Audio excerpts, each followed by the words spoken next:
और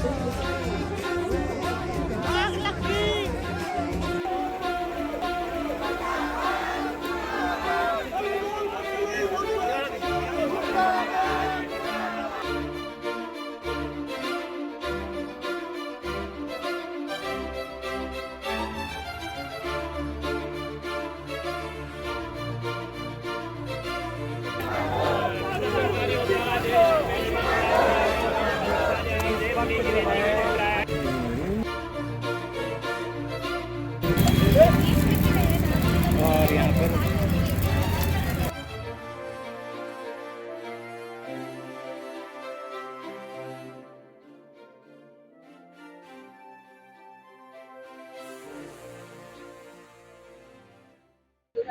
एक वो आंदोलन, जिस आंदोलन की बात अगर मैं करूं तो ऋषिकेश में शायद ही पहली बार ऐसा आंदोलन हुआ होगा। ये उग्रता या तो हमें अंकिता भंडारे के समय पे दिखी थी या फिर खारा स्रोत में चल रही शराब की दुकान के विरोध में ही दिखी है। अगर मैं बात करूं विकास रयाल जी का, जो कि यहाँ पर लगातार इस धरने पर बैठे रहे और आमरण अनशन जिन्होंने किया, हालांकि स्वास्थ्य असुविधाओं के कारण से अभी जो है आपने जो आपका अन्न जल जो आपने त्यागा था वो आपने ग्रहण किया है। लेकिन विकास जी अगर बात करें इस ठेके को लेकर के, ठेके तो बहुत जगहों पर है, तो विरोध इसी का क्यों?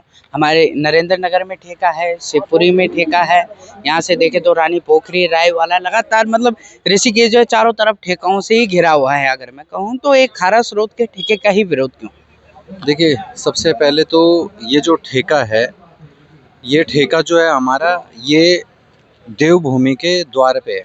जो 4 धाम की यात्रा होती है वो यहीं से शुरुआत होती है, ऋषि मुनियों की इस भूमि से, ऋषिकेश से। और ये जो ऋषिकेश की भूमि है, ये योग, ध्यान और ज्ञान की भूमि है।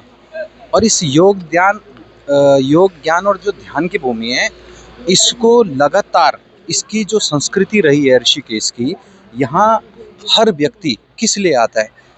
इसीलिए आता है कि उसको कुछ शांति मिले। यहाँ वो मंदिर जाए, वो आरती करे, वो गंगा माँ के दर्शन करे, साधु संतों के सानिध्य में रहे, पूजा अर्चना करे और अपने जीवन में जो भी उसकी दुख तकलीफ है, यहाँ पर तो बिल गेट्स से लेकर के मार्क जुकरबर्ग तक आ रखे हैं। किस लिए आए थे वो यहाँ? इसलिए आए थे कि वो दारू पीना है, उनको अय्यासी करना है यहाँ पे, इसलिए तो नहीं आए थे। वो इसलिए आए थे कि यहाँ जा कर के उनको कुछ जीवन जीने का क्या तरीका है, हमारा सनातन धर्म क्या है, वो किस तरह से अपने लाइफ को चलाना है, हम लोगों को परेशानियों को झेलना है, उससे उसको समाधान मिल सके, उसके सॉल्यूशंस मिल सके। इसीलिए ये तप भूमि है ऋषि मुनियों की, इसलिए इसे ऋषिकेश कहा जाता है। अब यहाँ पर कोई, हमारी जो सरकार है या कोई व्यापारी है, वो जब नशा को बेच रहा है, यहाँ के युवाओं को बर्बाद कर रहा है, तो उससे हमारी संस्कृति तो खत्म हो ही रही है, इस ऋषिकेश की वैल्यू खत्म हो ही रही है। लेकिन आए दिन क्या हो रहा है, इस ऋषिकेश में हमारे बच्चों की हत्याएं हो रही हैं। कोई एक्सीडेंट में मारा जा रहा है, कोई नशे में हत्या कर रहा है, कोई लूटपाट कर रहा है। तो ये लगातार यहाँ पे इस तरह के चीज़ें बढ़ते चले जा रही है। इसको रोकना बहुत ज़रूरी है, क्योंकि हम यहाँ पे रहते हैं और हमारे चारों तरफ ये लगातार हमारे अपने भाई बंद इससे प्रभावित हो रहे हैं, हमारे बच्चे इससे पीड़ित हो रहे हैं। तो इसको लेकर के सबसे पहले हमारा विरोध है कि ये ऋषिकेश जो है, ये हमारी आस्थाओं का केंद्र है, हमारी नहीं, पूरे भारतवर्ष का आस्थाओं का केंद्र है। तो इसको लेकर के हम लोग सबसे पहले इसको यहाँ से हटाना चाहते हैं। फिर ऐसा नहीं है कि हम केवल इसी का विरोध कर रहे हैं, हम चाह रहे हैं कि जो पूरा कुंभ क्षेत्र है, पूरा जो हमारे धार्मिक स्थल है, वहाँ सब जगह से इस चीज़ को हटाया जाए, ताकि यहाँ पे जो व्यक्ति आ रहे हैं, जो विश्व से लोग यहाँ पे आ रहे हैं, पूरे भारतवर्ष से यहाँ पे आ रहे हैं, वो जिस चीज़ के लिए आ रहे हैं वो उनको मिले। अरे भैया, अगर आपको दारू ही पीना है, शराब ही पीना है, तो आप दिल्ली में पीजिए, आप हरियाणा में पीजिए, आप पंजाब में जाके पिए, चंडीगढ़ में जाके पियो। आप लोग, आपने शराबी पीने के लिए यहाँ आना है, तो फिर तो यहाँ आना आपका बेकार है।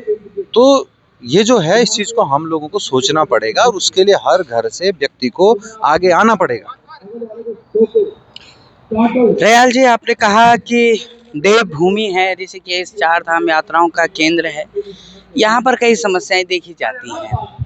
अगर मैं बात करूं, अगर ये यहाँ पर ठेका है और यहाँ पर जो बिक्री हो रही है, शराब की जो बिक्री हो रही है, कम से कम इस बिक्री का इतना तो है जिसका रेवेन्यू कम से कम भारत सरकार तक तो जा रहा है।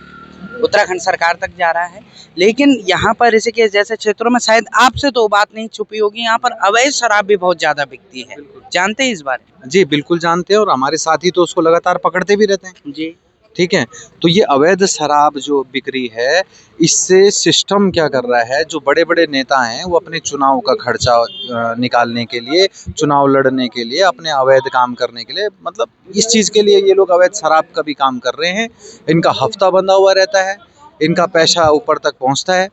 तो पूंजीवाद जो है, ये जो पैसों जो समाज ने जो पैसों को एक बहुत बड़ी चीज़ मान ली है, यही समाज को लगातार ख़त्म करते जा रहा है। तो ये अवैध रूप से जो बिक्री है, इसका कारण भी यही है कि इन लोगों को कुछ अपने चंद गुंडे चाहिए होते हैं अपने चुनाव के टाइम पे। इनको पैसा चाहिए होता है, इनको अपने उल्टे काम करने के लिए, अपने शान शौक पूरे करने के लिए, अपने अय्यासियों को पूरा करने के लिए। जब चुनाव की बात हुई है तो थोड़ा सा चुनाव के बारे में बात कर देते हैं। 27 को किस प्रकार से देख रहे हैं? देखिए 2027 में हम लोगों को जागना पड़ेगा, और इस 2027 में हम लोगों को ये जो भाजपा और कांग्रेस की सरकार रही है आज तक, हमारी 25 अब कल देखिए आप 9 नवंबर है, रजत जयंती मना रहे हैं ये। लेकिन आप क्या देख रहे हैं आज? मैं तो जिस पहाड़ी क्षेत्र में रहता हूँ अपने नरेंद्र नगर विधानसभा में, यहाँ पे आज पानी की सुविधाएं नहीं है, घर घर नल है लेकिन पानी नहीं है। ठीक है, तो अस्पतालों की बिल्डिंगें खड़ी हैं, वो खंडर होते जा रही है, लेकिन वहाँ डॉक्टर्स नहीं है। ठीक है, स्कूल्स हैं, स्कूल्स के बिल्डिंग खंडर हो रहे हैं, वहाँ टीचर्स नहीं है, सब्जेक्ट्स नहीं है। तो क्या है, मूलभूत चीज़ें क्या है? कई गाँव में आज तक सड़कें नहीं पहुँची, सड़कें तो छोड़िए, रास्ते तक नहीं पहुँचे, अच्छे अच्छे रास्ते तक नहीं है, वही पुराने ज़माने वाले रास्तों पे चल रहे हैं वो लोग। तो कैसे उत्तराखंड को हम 25 साल हमने इन केंद्र सरकार को दे दिया, ये दिल्ली से चलने वाली सरकार को दे दिया, तो 25 साल जब हमने इनको दे दिया, तो 27 में मुझे लगता है कि एक बार कम से कम हम लोगों को अपने उत्तराखंड की कोई सरकार बनानी चाहिए जो हमारे स्थानीय पार्टियों की सरकार हो।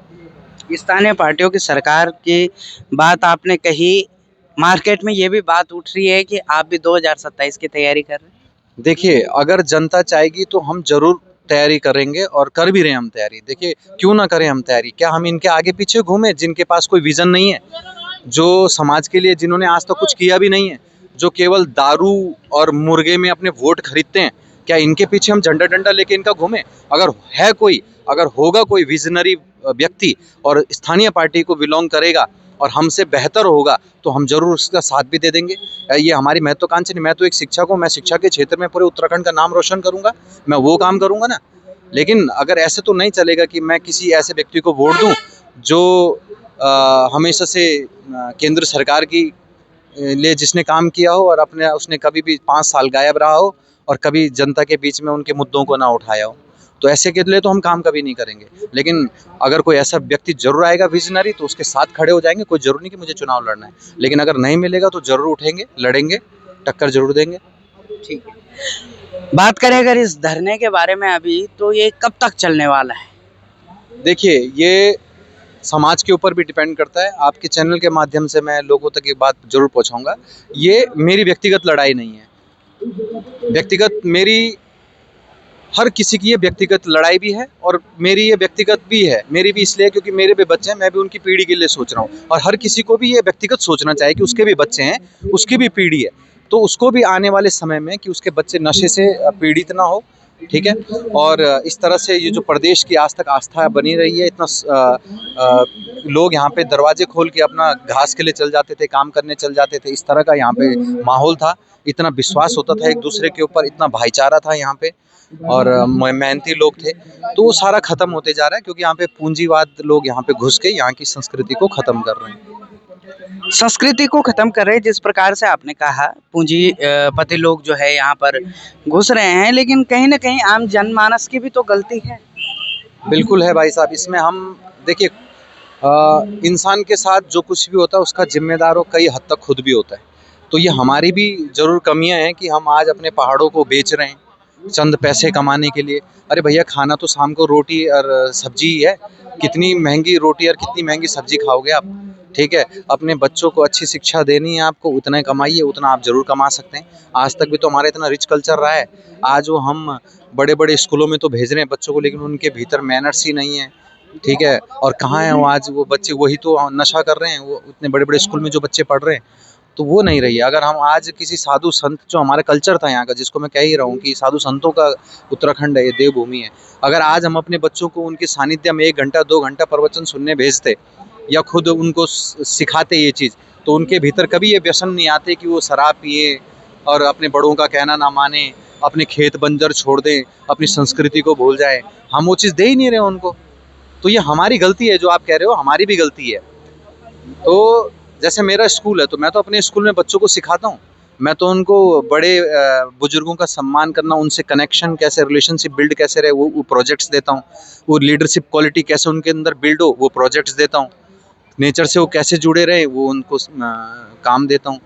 तो ये हमको करना पड़ेगा। शिक्षा नीतियाँ भी अपने स्तर से बदलनी पड़ेगी हम लोगों को, और बच्चों के लिए, क्योंकि आने वाली जो हमारा भविष्य है वो क्या है, बच्चे हैं, और उन बच्चों पे हमें काम जरूर करना पड़ेगा। वहीं से बदलाव हो सकता है। आज हम 40-50 साल के किसी को बदलने की कोशिश करोगे, वो नहीं बदलेंगे। बदलेगा कौन? जो यंग माइंड्स हैं, जो ब्लैंक माइंड्स हैं, उनको बदलने की बहुत ज़रूरत है, उन पे काम करने की बहुत ज़रूरत है। यानी शिक्षा पे हमें काम करना चाहिए। जिस विधानसभा से आप आते हैं, उसी विधानसभा के विधायक का एक बयान आया है, आपने शायद सुना हो। बिल्कुल। हाँ, उस बयान में बड़े शर्म की बात है कि वो 20 साल से इस विधानसभा में, उनको आज कई मंत्री पद पे भी रहने के बाद और इतने बड़े स्तर तक पहुंचाया, इतने बड़ा नेता बनाया, लेकिन इतनी शर्म आती कि वो इस बात को कहते हैं कि हमारे युवा जो है वो नशा करने बहुत दूर जाते थे, इसलिए हमने सोचा कि दुर्घटनाएं ना हो, वो नशा उनके पास में पहुंचा दें। तो ये बहुत शर्मनाक उनका बयान है। अरे मैं कहता हूँ कि अगर आपको इतना ही चिंता थी युवाओं की, तो उन युवाओं के लिए आपने ITI कॉलेजेस खोले हुए हैं। मेरे गांव में मेरे से आप RTI ले लेना, मैंने RTI निकाल रखी है। आज कई गाँव में RTI के नाम पे कुछ है ही नहीं, और वहाँ 6-6, 7-7 टीचरों को तनख्वाह जारी है। बच्चे 12-15 स्कूल कॉलेज ही नहीं जाते हैं। यहीं धालवाला में भी ऐसी है। यूपी की ज़मीन पे आज तक वो RTI, उसको ज़मीन ही अलॉट नहीं हुई है, खंडर बना हुआ है। स्कूलों के स्थिति बहुत ख़राब है। आपको इतना चिंता थी हमारे युवाओं की कि वो ख़त्म हो रहे हैं, तो आपने अस्पताल क्यों नहीं खोले अच्छे? अस्पताल में डॉक्टर्स क्यों नहीं है? हमारे बच्चे आज भी पहाड़ों में कई किलोमीटर दूर स्कूल जाते हैं, उनके लिए बस की तो व्यवस्था नहीं कराई आपने। उनके लिए बस की व्यवस्था अगर आप कराते, अच्छे एम्बुलेंस गांव-गांव पहुंचाते, अस्पताल आप अच्छे-अच्छे पहुंचाते, तो हम हाथ जोड़ करके आपके पैरों में पड़ जाते कि आप जैसे नेता नहीं है कोई। लेकिन मैं बोल रहा हूँ, आपके जैसे नेता नहीं हो तो बहुत अच्छा है। विधानसभा में जैसे बयान आप देने पे लगे हुए हैं, तो बड़ा शर्म का विषय है। और मैं चैलेंज भी करता हूँ इनको, जो भी इनके कट्टर समर्थक हैं, जो इनको कहते हैं कि इनकी वजह से बहुत विकास हुआ है, वो मेरे साथ डिबेट में आ जाए, मेरे साथ डिबेट कर ले कि इनका विकास वो मुझे बता दें, और मैं इनको धरातल पे इनका विकास समझा दूंगा। अच्छा, आप आमंत्रित कर रहे हैं? आमंत्रित कर रहा हूँ, बिल्कुल। आप आइए और बताइए कि क्या विकास किया है इन्होंने, और पूरी पोल पट्टी खोल के रख दूंगा इनकी मैं।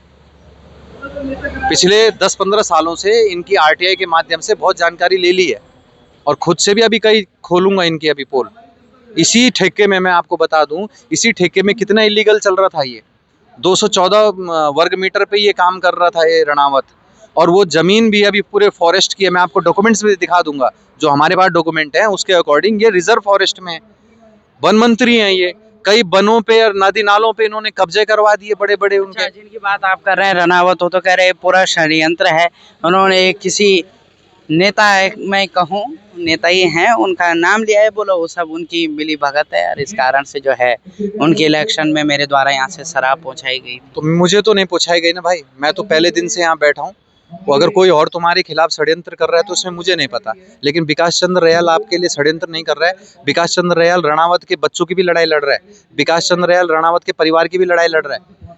ठीक है, मैं ही नहीं, जितने साथी यहाँ बैठे हुए हैं वो किसी की रणावत के व्यक्तिगत लड़ाई नहीं लड़ रहा है, वो इस जो सामाजिक बुराई है उसके खिलाफ लड़ाई लड़ रहा है। हमने तो आज तक रणावत भाई को देखा भी नहीं है, और ना हम उनके बारे में जानते हैं। हम तो इस व्यवस्था और ये जो ये नशा यहाँ पे लगातार परोसा जा रहा है, बढ़ते जा रहा है, उसके विरोध कर रहे हैं। तो हम तो कोई षड्यंत्र नहीं कर रहे हैं, जो कर रहा होगा उनको पता होगा वो बात, लेकिन हम तो नहीं कर रहे। आप जो है षड्यंत्र तो आपने तो नहीं किया, लेकिन आप जो है अपने प्रदर्शन के माध्यम से 15 लाख की बिक्री 5 लाख पे तो ले आए।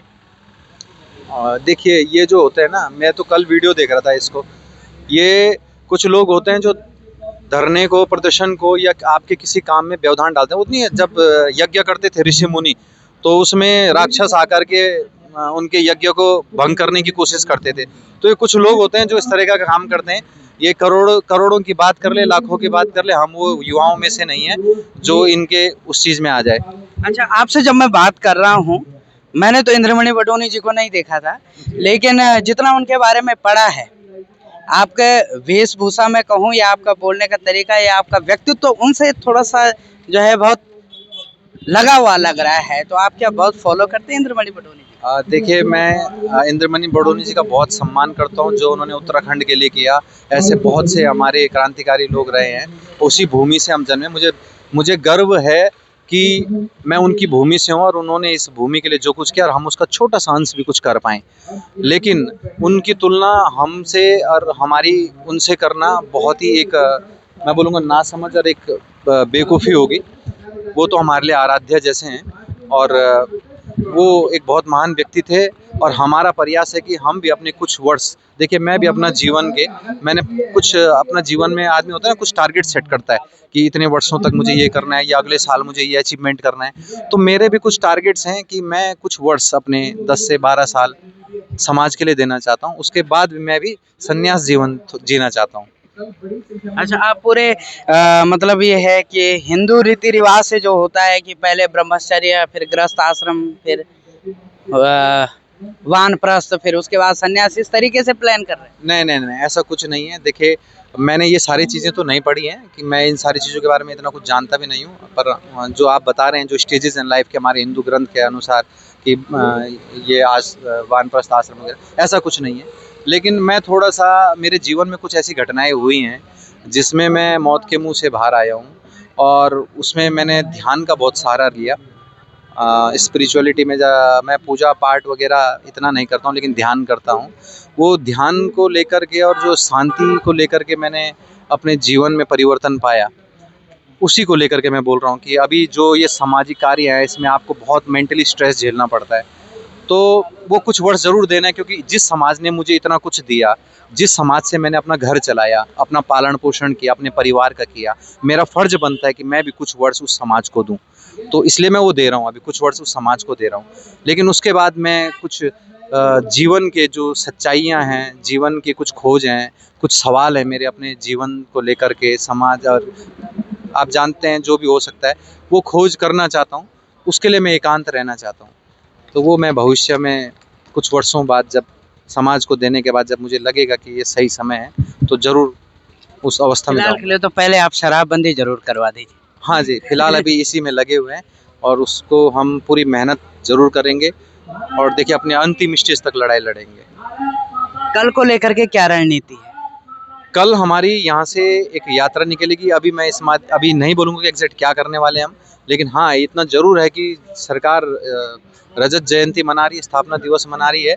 तो हमारे लिए ये बहुत बड़ी बात नहीं है कि 25 वर्ष हो गए और हम भी रजत जयंती मनाएं, लेकिन हम इसको एक अलग रूप ज़रूर देंगे ताकि सरकार और मोदी जी यहाँ पहुँच रहे हैं, उनके कानों तक पहुँचे ये बात कि जो वो कर रहे हैं इस प्रदेश के साथ वो सही नहीं कर रहे हैं। आप केदारनाथ आते हो, यहाँ पे मोदी जी केदारनाथ आते हैं हर वर्ष और बड़े ध्यान करके उनकी वीडियोस और फोटोज़ निकलती हैं कि वो ध्यान कर रहे हैं बड़े शांति से एकांत में।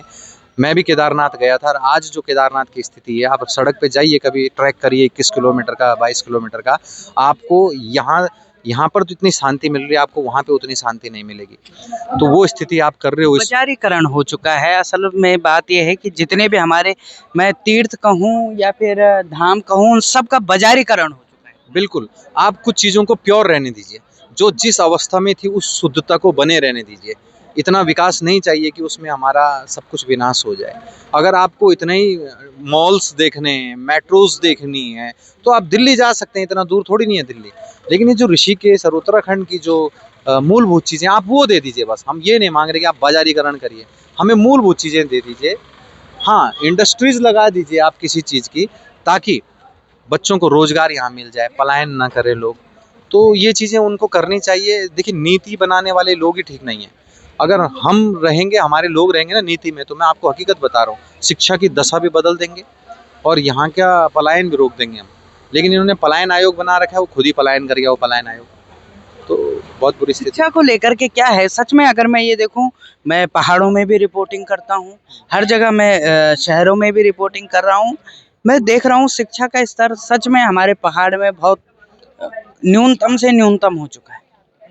इसलिए नहीं कि वो शिक्षक पढ़ा नहीं रहे, इसलिए कि वहाँ पर पहले तो विद्यार्थी नहीं है, जहाँ विद्यार्थी हैं वहाँ शिक्षक नहीं है। हम्म। बहुत समस्या है शिक्षा को लेकर के। तो क्या आपने क्या पैमाना इस पे लिया है कि किस तरीके से सही किया जा सकता है इसको? देखिए, ये जो है इसको मैं आपको, आप किसी और दिन इस पे पूरा अलग सा पॉडकास्ट करेंगे। मैं आपको अपनी, मेरी जो बना रखी है शिक्षा नीति, मतलब खुद से मैं जो सोचता हूँ कि कैसे होनी चाहिए, तो एक बहुत लंबा विषय है और इस पे आधा 1 घंटा हम बहुत बढ़िया चर्चा कर सकते हैं। तो इसको अदर डे वो करेंगे, डिस्कस करेंगे, ये जो हम क्या कर सकते हैं, कैसे सुधर सकती है। मैं तो बोल रहा हूँ गवर्नमेंट को कि अगर आपको भी सुधारनी है तो आप कुछ सामाजिक और वैसे लड़कों को साथ में रखें ना, जो काम कर रहे हैं ऑलरेडी शिक्षा के क्षेत्र में। तो उनको, ऐसे लोगों को अपनी कमेटी में और उनसे एडवाइस लेनी चाहिए, ना कि ऐसी योजनाएं बनाएं जिससे इनका जेब भरे, पैसा भरे। आज सारे स्कूलों में टीचर गायब हैं, बच्चे पलायन इसीलिए कर रहे हैं, स्कूलों में अध्यापक नहीं है, बिल्डिंगें नहीं है, सुविधाएं नहीं है, पैदल जा रहे हैं बच्चे बहुत दूर, बहुत खामियां हैं। ठीक है, बहुत बहुत धन्यवाद रयाल जी, आपने अपना समय हमें दिया।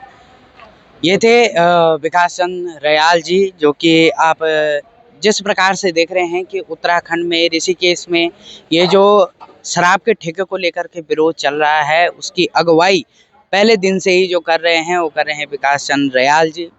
और भी अपडेट इसमें रहेंगे और भी लोगों से आपकी बात कराएंगे, लेकिन सच मानिए अगर यहाँ पर जब आ रहे हैं, यहाँ पर जब मैं देख रहा हूँ, मैं एक अगर पत्रकार के नाते कहूँ तो यहाँ पर जो है सामान्य है, लेकिन एक अगर उत्तराखंड के व्यक्ति के नाते से अगर मैं कहूँ तो यहाँ पर सच में एक अलौकिक आभा है। जिस प्रकार से रयाल जी ने अभी कहा कि ध्यान, मेडिटेशन, उसी प्रकार का जब यहाँ पर आ रहे हैं तो उसी प्रकार का कुछ सामंजस्य बनता हुआ नजर आ रहा है। मन को शांति यहाँ पर मिल रही है कि चलो कुछ नहीं तो अपने उत्तराखंड के लिए, जिस प्रकार से रयाल जी ने कहा, अपने आने वाली पीढ़ी के लिए इस जो ये जो धरना रूपी जो यज्ञ है उसमें अपनी अपनी एक एक आहुति तो सब दे ही रहे। तो और भी आपको इस खबर को लेकर के, इस धरने को लेकर के अपडेट करते रहेंगे। तब तक के लिए बने रहिए DW न्यूज़ के साथ।